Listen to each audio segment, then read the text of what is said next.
Okay, let's start just by sitting still and notice where you meet the floor. And once you've sort of zoomed in on that, see if you can switch the feeling from, okay, I'm pressing down into the floor. See if you can switch that to the floor is pressing me up. See if you can feel the active, it's like the active part of the stillness.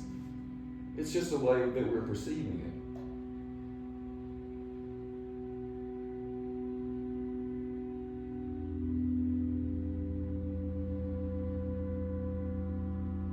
Okay, let's start moving around a little bit, and we'll start with our neck. Those bones are the smallest bones in our spine, you know, the ones up high. So we're always watching our movements and being graceful and being careful, but especially with the neck, go slow, take your time, pay close attention, because a cramp in the neck is no fun. So let's first just dip our chin, okay? And one thing to get used to in our yoga practice is when your body moves in a certain direction, that part of the body shortens, but the opposite part of it lengthens. What I mean is that as our chin drops, our throat gets shorter, but the back of our neck gets longer.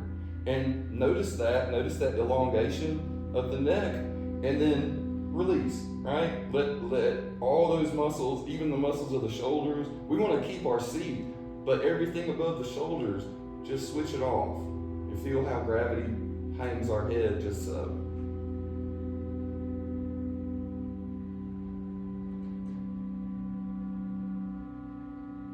Okay, try to keep that same openness or release in the muscles, and let's just go to the right. We'll take our head around in a big circle.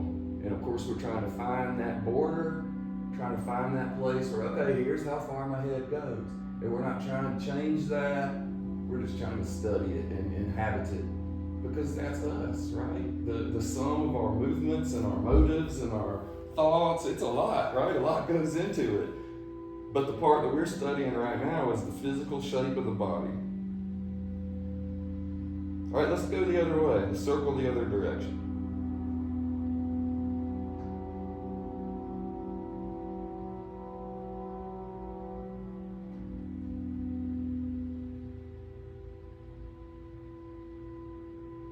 Okay, good. Let's come back to center. Now, let's all make an agreement here that we're going to do this next part with our eyes closed, because it helps. Eyes closed in general, I love because it helps us feel more. It puts us more into our sense of touch. But we're going to make silly faces for this one, and I want everyone's guaranteed that no one's going to be watching you. You know what I'm saying? Because people. Promise. Yes, yeah, I solemnly swear it for sure. So what we're going to do is use our face muscles. An axiom of what we do in here is that when our body works first, and then we let it go, that relaxation is deeper, right? When we switch muscles on and we use them, flex, and then switch them off, they're more able to rest and more able to lengthen than if we just go into it cold, right? So what we're going to do is use our face muscles. Another big thing that we're working with here is the state of our muscles affects the state of our mood and the state of our emotions. So when we release muscular tension, in this case, facial muscular tension, it makes us lighter, it makes us freer, because we feel that. Our body feels the state of the body, and your thoughts will match that, because our mind tries to make meaning. When we're freaking out and our body's tight, our mind is like, oh God, something must be wrong. And it will make up stories that fit, right? That's one thing I realized when doing yoga was that emotions and states of the nervous system begin in the body, and then we have the thoughts, right? We think that, like, I'm so anxious about this bill that's due, or I'm so anxious about this phone call I have to make. But sometimes it's our body that's tight and cramped and crabbed, and our mind is just trying to make sense of it. If we take time to let our body be easy, then sometimes those negative thoughts just go away, because they were just our mind trying to make sense of physical discomfort. All that to say this, let's scrunch up our face, right? We're going to try to take our chin up to the tip of our nose, and we're going to try to mush our lips up to our nose, and then take the cheeks and the cheekbones and scrunch them in towards your nose, and take your eyelids and your eyebrows and your forehead, scrunch everything like you're trying to push them all into the tip of your nose. Clench your jaw, get your lower jaw reaching up, right? Now flex everything as hard as you can. 1, 2, 3, and release. Excuse me. And we might come back to a little more of that. That's just part of progressive muscle relaxation, and we can do that through any part of the body. It's fun to just sort of make up new combinations. But for now, we'll just do one with the arms and the shoulders. So let's take both hands and make fists, and we're going to squeeze those fists tight, right? We're trying to activate all the muscles in both arms so that they're all switched on and working. So make fists, flex through the wrists and the forearms, flex the biceps and the elbows. Use your shoulder muscles to narrow, hug in towards your spine, right? Just switch on everything that you can find in your arms, right? Now, maximum strength. 1, 2, 3, and release.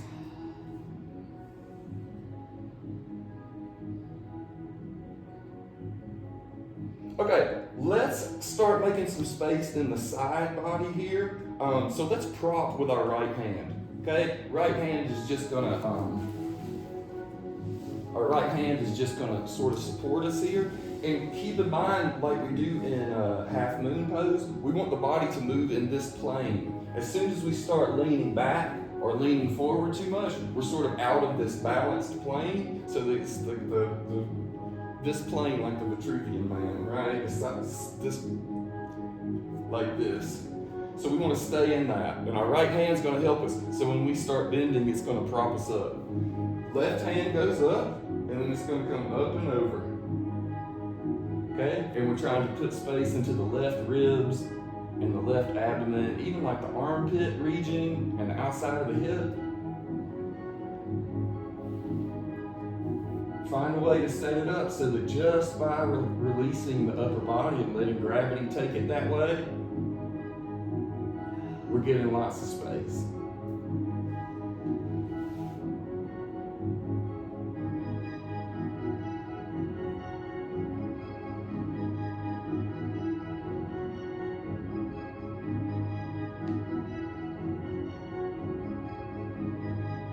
Okay, let's come on back up to center. And we'll go the other way. So our left hand is going to prop us, and our right is going to turn palm up, and it's going to come up and over.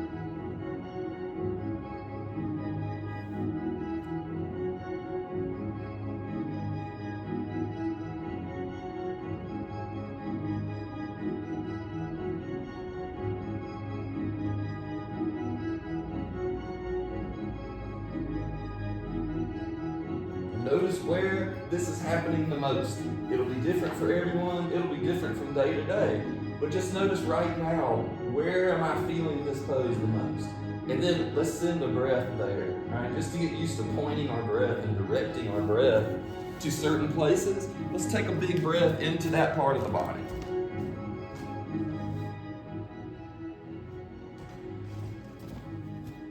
And then, of course, when we breathe out, we're just going to take the breath back out of that side, or out of that point where we feel it the most.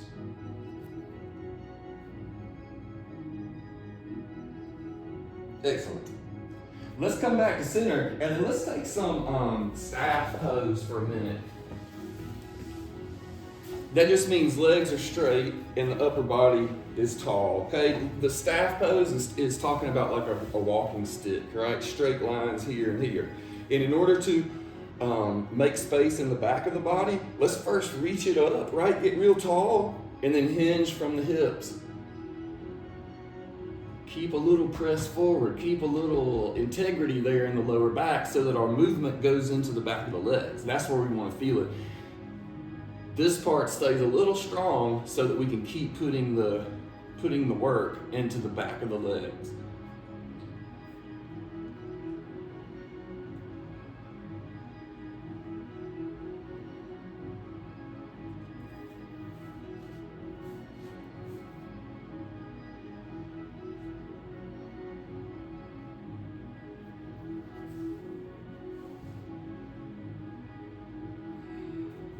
Okay? Now, like we're a flower poking up above the soil, let's roll up from the lower spine, right? Take your time, feel that action of stacking one backbone on top of the next. Roll it on upright. And then once you get upright, let's take a moment just to set up our strong staff pose, because it's hard to sit this way, right? Our first impression is to lean or to slump or to melt, and we're going to try to make it strong and stable like a staff. And how we do that is first relaxing our belly, right? Release the front of the body and then use the lower spine to press forward. All right, that's the strength. That's the dynamo of our pose right down here in the lower back. Keep it gently engaged, not real hard, nothing above 20% strength, more like 10% strength. And then let's turn our hands up, turn our palms up, because this rotation sets our shoulders back. When we turn our hands up, the shoulders slide along the back, which is where we want them, and let's just rest the back of the hands down on the legs. Excuse me. Okay, so our lower back keeps working. That's what's doing the work of holding us up here. So keep that lower back switched on, and everything else is just gravy, icing, as they say, right? It's just about relaxing and releasing and being more comfortable. Release across the collarbones, right? If you're holding anything in the front of the throat or the jaw or the collarbones, we can drop that. And the same with the face and the back of the neck and the back of the shoulders. Because our back is working, our upper body can switch off and be comfortable. See if you can drain tension from the upper body down into the floor.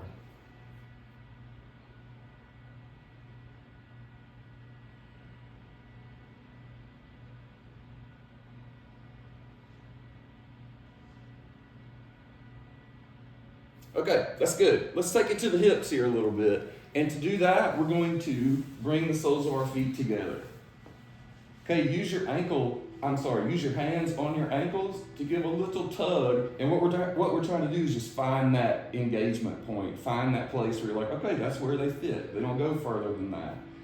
And then we're going to stay tall, a little bit of strength, keeping the crown of the head going up, a little bit of strength, as almost always when we're sitting up, pushing forward with the lower back, and then we engage our leg and hip muscles to push down.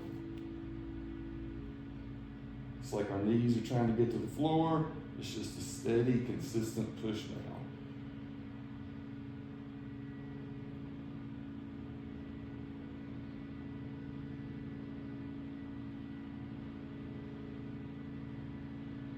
Awesome. We're going to change our grip here a little bit, interlace the fingers and cap around the toes.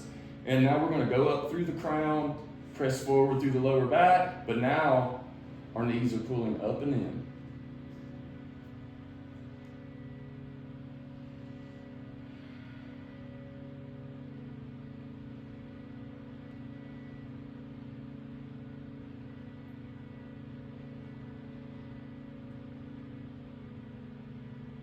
Excellent. Let's release that, and we'll meet up in tabletop. That just means hands and knees. Make your knees comfortable. If you know that sometimes they hurt against the floor, then you can double up your mat or grab some padding or grab another mat, because that's not the kind of challenge we're looking for. Okay, let's go ahead and extend the right leg. Right? Notice what your hands and your shoulders and your knees, your whole body has to adjust, because the leg is very strong and it's very heavy, right? We have a lot of equipment there in the right leg. Feel yourself rebalance over the left knee, right? Let the left knee do the work. The hands are just sort of pitching in to keep the upper body balanced. Now, pointed toes. Now we're going to bend our right knee and point our right knee up. What that does is open the hips. So here my hips are facing down. Now my hips are facing out to the right side. That's what we want. And then we're going to circle the knee up towards the right shoulder. Doesn't have to touch the shoulder, that's just a direction. And then we're going to close the hip so that now our knee is tucked under, and then extend it back straight. So it's just a big circle. From pointed toes, the knee bends, hips open to the right, and the knee heads towards the shoulder, and then it tucks under, and then goes back. Let's just do one more nice slow circle.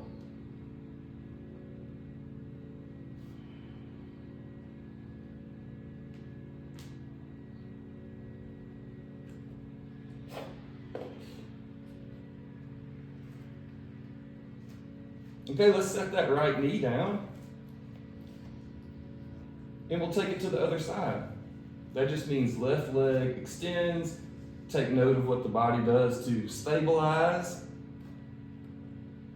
And then we're going to bend the left knee and open the hips. Point the left knee toward the ceiling. And then it circles forward towards the left shoulder. And then it tucks under. Okay? It goes back straight. A couple more laps here. And of course, most of the work is going in the left hip. So see if you can close your eyes and put your attention there and feel it in detail, right? And what we're going for is at every moment we feel a little bit of a challenge because we're at the edge of our range of motion. We're not forcing it. We don't even necessarily want to change it. We just want to know where it is and to experience it. Awesome. Let's set the left knee down and we'll take some child's pose. So first, settle back towards the heels. Just feel the back and the lower body compress and release. Okay? And then you can make a little hand pillow here, or you can bring your head all the way to the mat. Whatever is the case, once your head touches down, that's our body's cue to totally release, right? And our whole job here is being more and more comfortable. Isn't that wonderful? The only thing we have to do in the next minute or so is just rest more deeply. And we do that by using our mind to pay attention to one part of the body at a time. And we don't even have to say, you can if you want to, right leg, relax, right ankle, release. You can, but usually just focusing on it is enough for our body to release. For me, these are just details that I make up in my mind. I'm not claiming any sort of fact about this, but what it feels like for me is when I give my body the attention that it needs, say with my left shoulder is tight and I focus on my left shoulder, it's almost like my left shoulder is like, I have the attention. It's like the spotlight, and it just releases and melts. It's like it feels seen, right, from the inside of the body and can just release into and more comfortably into the whole of my body.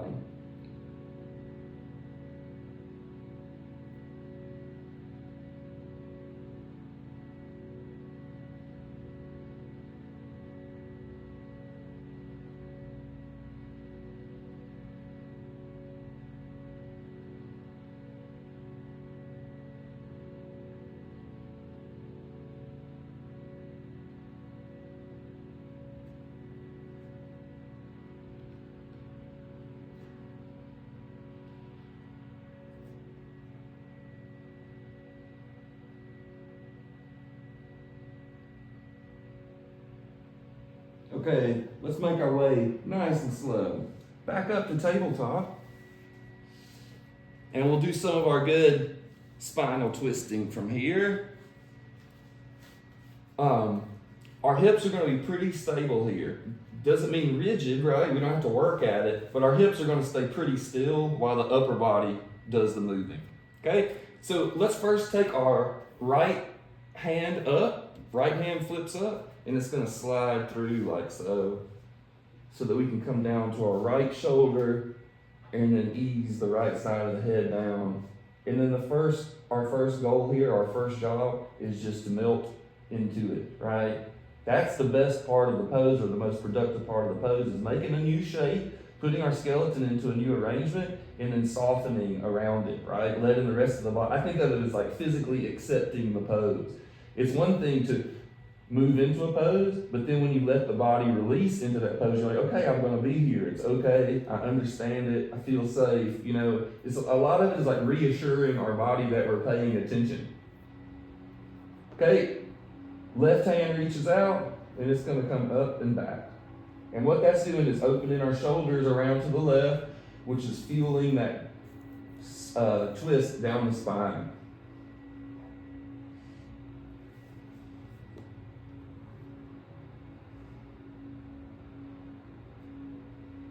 So notice where this is happening the most. Notice where it's most active. And then we'll breathe into that point. Bring the inhale into where you feel the pose the most.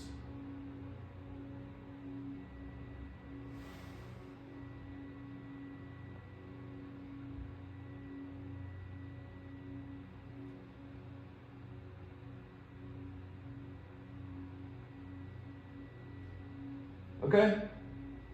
Let's come on back through center.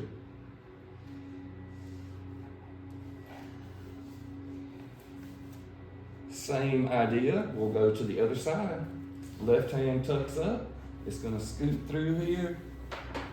So we can come down to the left shoulder and the left side of the head. Take a second to release the shoulders in the back.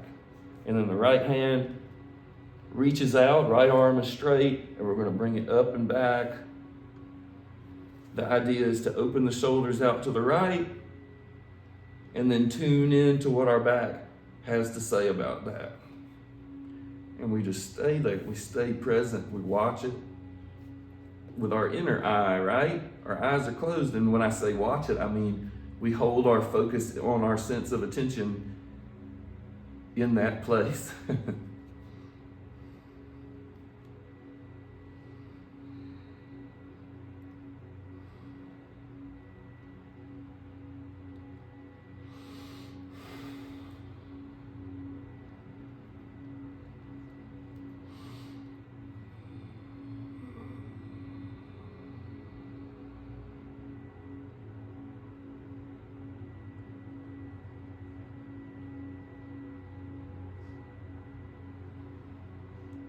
Awesome. Let's come on back through center. And then we'll kick back to our backs for a few things.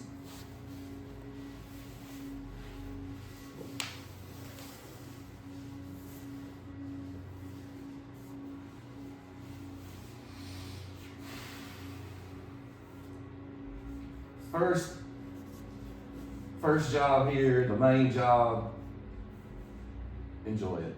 Right? We don't have to do anything to keep right where we are, right? Nothing is required of us except to stay present, right? And I'm not saying that daydreaming and letting your mind wander when you're resting is a bad thing. That's not the case at all. But while we're doing something in particular, while we're doing something on purpose, it's good to have other modes of mental action, right? It's good to know how to do other things. So what we want to try for is, as our body is maximum comfort, our mind doesn't wander, it's staying in the physical. And these days when I take a nap, this is how I start. And it's not, you still have to return, right? Even when you're comfortable and you're chilling, your mind still gets really active. And it's a challenge for me to keep bringing it back to the physical, but it's a challenge I accept joyfully because it feels so good. And any aches or pains or tightnesses or whatever, it's almost like you work it out with just your sense of attention, which is wonderful. So take a moment just to stay still and comfortable, but keep your attention in your body. And when we're talking about awareness of our sensations, think in terms of the spotlight and the floodlight. What we're doing right now is the floodlight, right? We're just aware of the whole body, and we just check in on anything that stands out, anything that's noticeable. Spotlight is when we move point to point to point. We're feeling in detail the left ribs, the right ankle, Right now it's floodlight awareness, and we're just noticing anything that arises.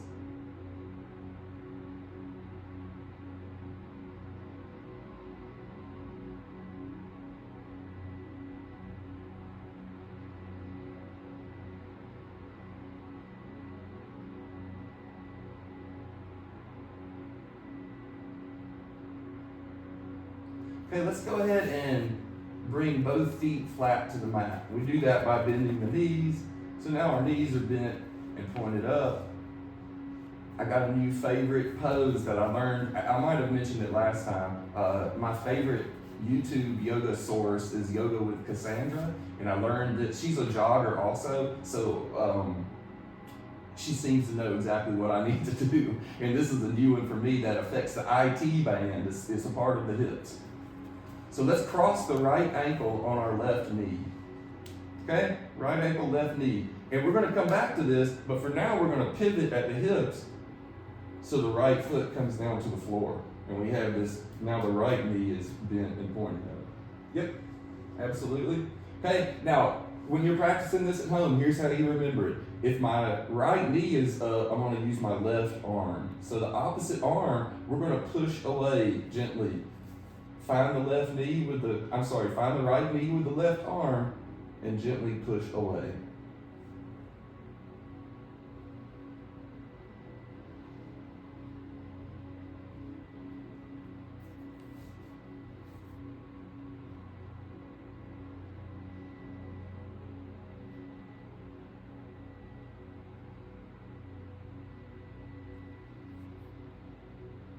Okay? Now, we'll keep the ankle and the knee conjoined, but let's come back up. All right, now we're on the left foot. We got the right ankle on the left knee. Now let's bring the left knee in towards our chest and do a little sit up here and get a grip on the left knee. Either under it or over it. Just find a grip on the lower body somewhere and then gently lie back. And all these little details are trying to get a little space into the hip. Hips are very important. Hips are very complicated and strong.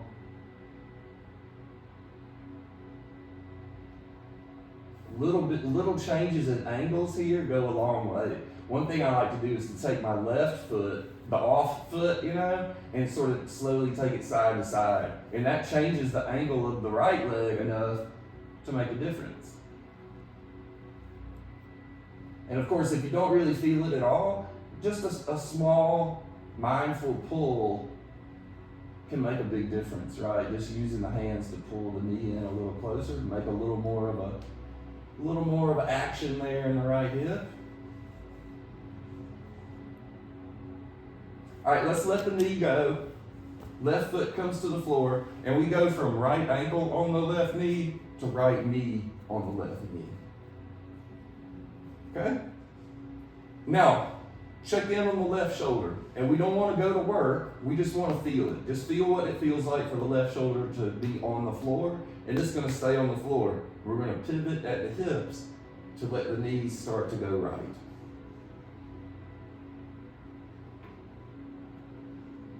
And once they sort of settle into their new home, now again, our job is just to be comfortable. Now this is a little spicier because sometimes release leads to more of a feeling of stretch. It's like, and that's why we do it. Each little layer that we relax, there's a next layer of tension underneath it. It's laminated, So once our legs are sort of resting in their new place, now our job is to control it less, right? My belly, my abs tend to hold them in place, and my back, and my right leg, like all sorts of things are going on in my body to avoid the full stretch, because that's what our body is protecting us. And it's a good thing, right? When something feels a little strange or a little painful, our body's like, whoa, muscular armoring. Our body curls up like a roly-poly, to protect itself. And what we do over and over and over is just to tell ourselves, it's okay to do this. I'm going slow, I'm paying close attention, even though it might feel a little unusual. It's okay because we're watching closely and we're doing it on purpose. We're expanding and growing our experience and our abilities.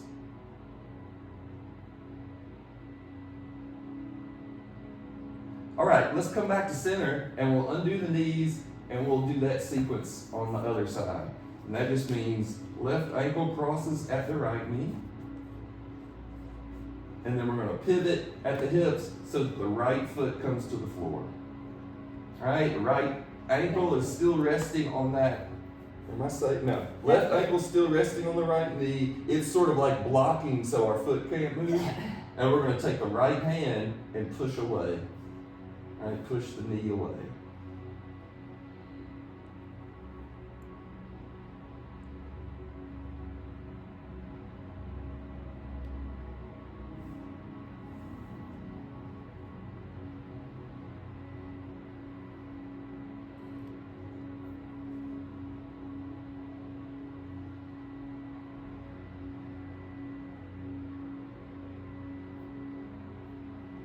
Okay, let's come back to center. And then our release the push is what I mean. And we'll bring the knee back up. Now, here's where the right foot leaves the floor and our knee pulls in towards our chest. And then we're going to sit up to meet the knee and get a grip either behind the right knee or on top of it and gently lie back.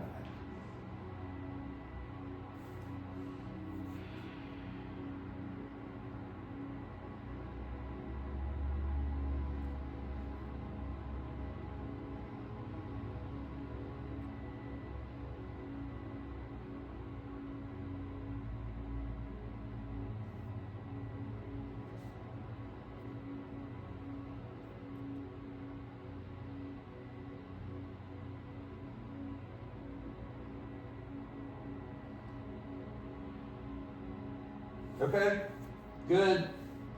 Let's set the right foot down flat, and now we'll let our left knee cross at the right knee. We'll check in on the right shoulder, make a plan to keep it at home. All right, and then we're just going to take the knees to the left. Slowly lower them. Find that place where they stop moving, right? Gravity's made this new shape, or we've collaborated with gravity to make this new shape. Now our job is to be actively passive, right? To switch things off on purpose.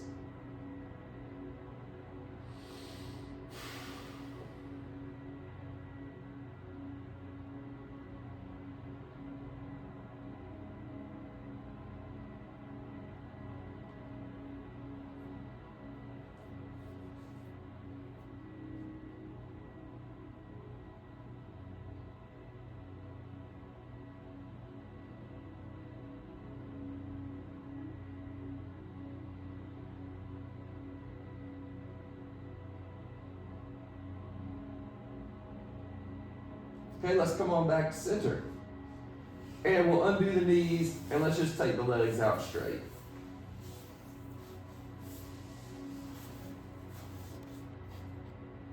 Okay, press down with the lower back. This time, we're usually pressing forward with the lower back when we're sitting or standing, but what we want out of this is to activate the abs. We're going to do some work for our core, for the belly muscles. So the first thing we want to do is to turn them on, switch them on in like a steady, stable way. So push down with your lower back. And notice how the front of the belly goes to work.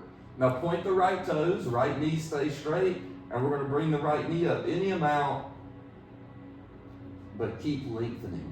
All right, keep the lower back pressing down. Sometimes we're used to either work or rest, right? Black or white, either working or not working, but we learn a new way here of working a little bit, right? Doing just what's necessary to efficiently stay in this pose and do this work without it being overwhelming and without it being unpleasant.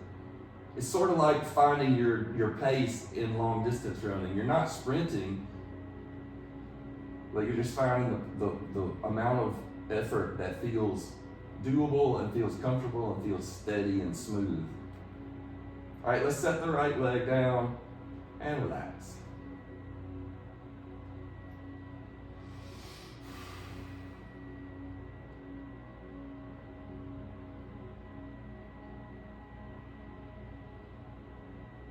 Okay, we'll start the same way. Push down with the lower back.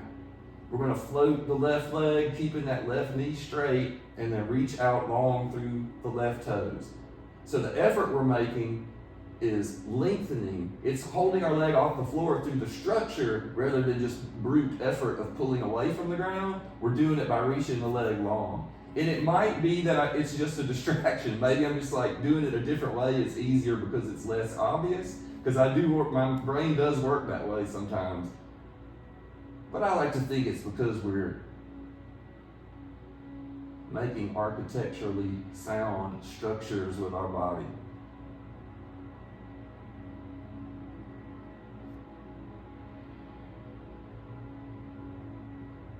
All right, let's set the left leg down and release.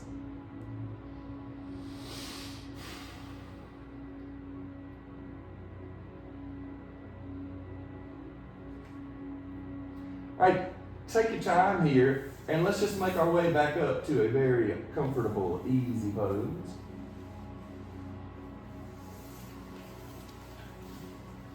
And let's do a little breathing practice here. We're still going to get to our meditation at the end of class, but this is a breathing technique that's really been doing good things for me. So I'd like to pass it along. In particular, I'm a light sleeper, and I have all sorts of things to help me get back to sleep. And this is a good one. When I wake up at night and I'm trying to go back to sleep, it's known by a number. This is 8-4-8-4. I guess we could simplify it and just call it 8-4. What that means is our inhale is going to have an 8 count, and then we're going to hold our breath for a 4 count, and then our exhale is for an 8 count, and we're going to hold our breath empty for a 4 count. We use those same glottal muscles when we do the Darth Vader breath, or when we whisper, it's those muscles. That's what's helping us hold our breath. And to me, what makes this feel really good is releasing into those holds. Say, I fill my body up, and then I hold my breath, but I'm switching everything off. And you can feel your body sort of soften around this big sphere of air, okay? And then, with control, you let that out real slow and smooth for a count of 8, and then you hold your breath empty. You don't let that next breath come right back in, and it's by that same lock here in the throat, right? The glottis. We just make that little closure so that the breath can't rush back in, but same trick. Make the closure, but release around it, soften around it, and feel how the body adjusts and reacts. And then when you're ready to inhale, you release that lock with control. We're inhaling for 8, hold for 4, exhaling for 8, hold for 4. Right? I'll count us through 1, and I'll be quiet, and we'll all do some of our own.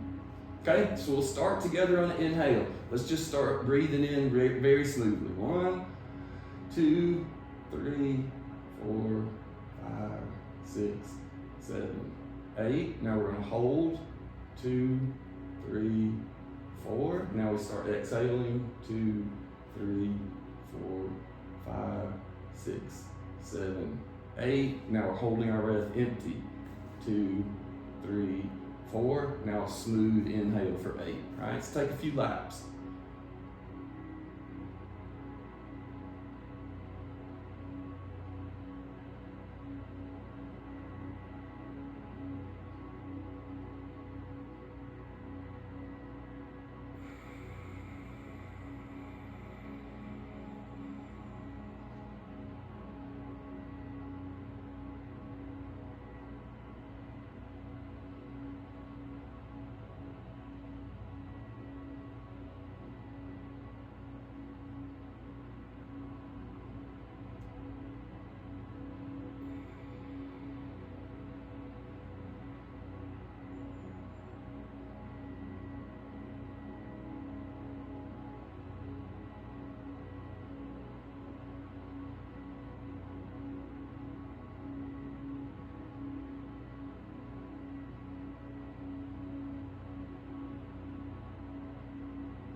Awesome.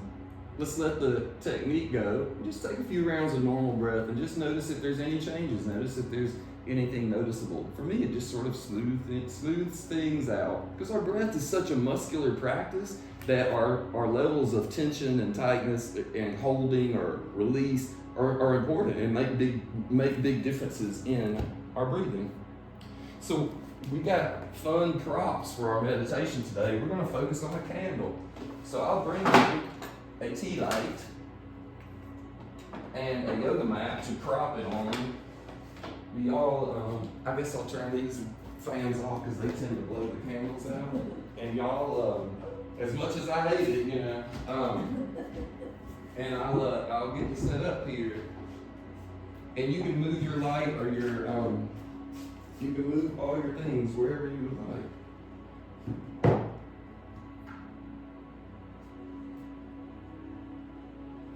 Thanks for that fan, that made all the difference. Mm-hmm. I'll put it back on Mrs. desk and get on Amazon. Okay.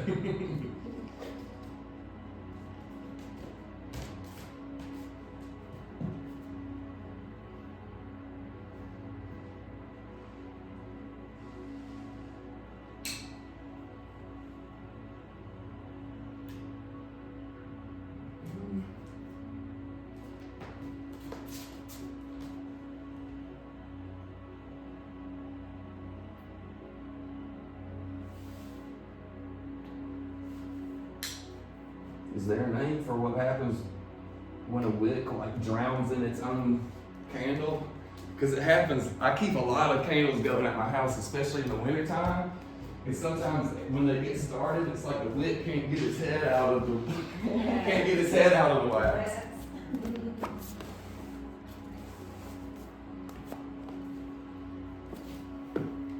So just like all of our other meditations, I mean, of course, this has helped because it's beautiful, right? Our eyes like to look at flame, light in general, but especially a living flame, visually pleasing, right?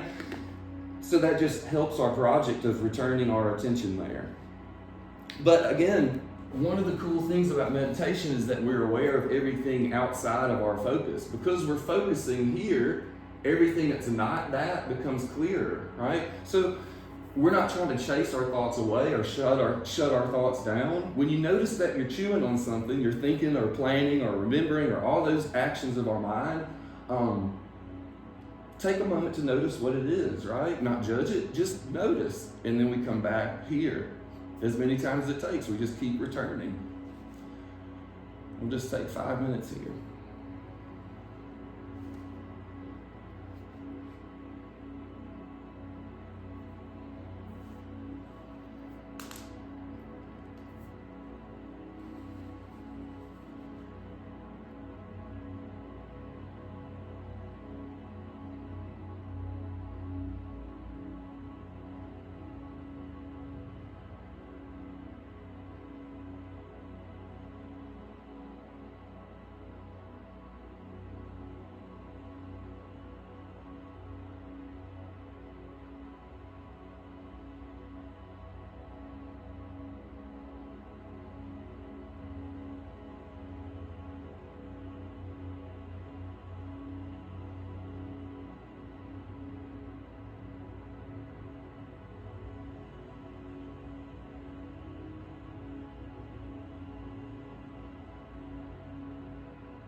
Feels like a good stopping point.